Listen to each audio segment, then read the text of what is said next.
Hello बच्चों, let's see this question.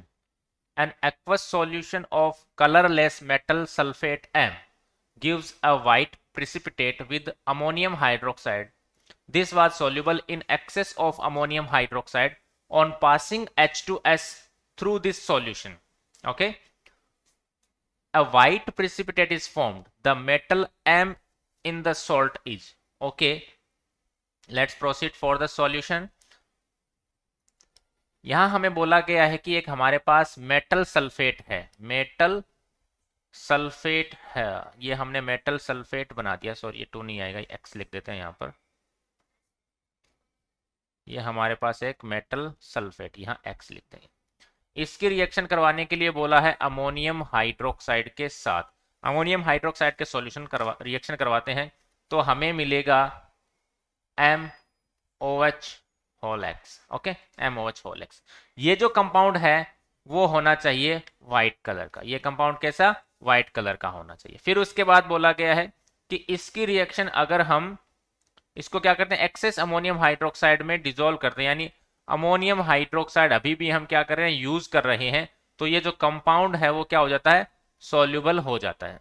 ये compound क्या हो जाएगा, सॉल्युबल. और फिर उसके बाद बोला गया है कि अगर आप इसकी रिएक्शन किसके साथ करवाओ, H2S के साथ कराओ, तो ये व्हाइट कलर की पीपीटी वापस बननी चाहिए, व्हाइट प्रेसिपिटेट वापस मिलना चाहिए.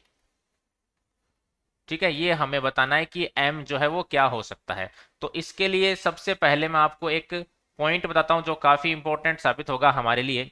तो देखो, वो ये है कि अगर हमारे पास कैल्शियम हाइड्रोक्साइड हो, बेरियम हाइड्रोक्साइड है, और अगर हमारे पास एल्यूमिनियम हाइड्रोक्साइड है, ये तीन हाइड्रोक्साइड अगर हमारे पास हैं, और इनको अगर आप क्या कर रहे हो, अमोनियम हाइड्रोक्साइड के साथ रिएक्शन करवा रहे हो, यानी एक्सेस अमाउंट में आप इनको घोल रहे हो, तो ये क्या होंगे, insoluble. Insoluble in ammonium hydroxide.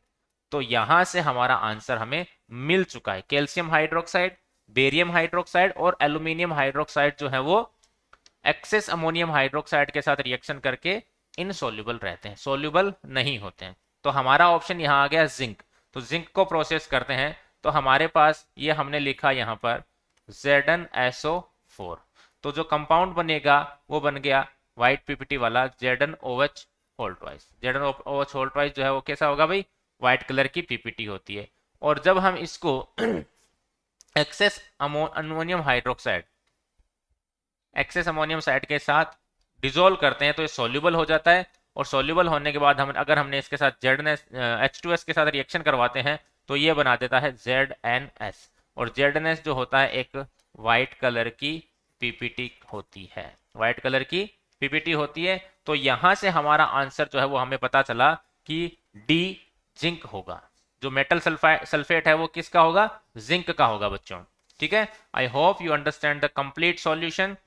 Thank you very much for watching and best of luck.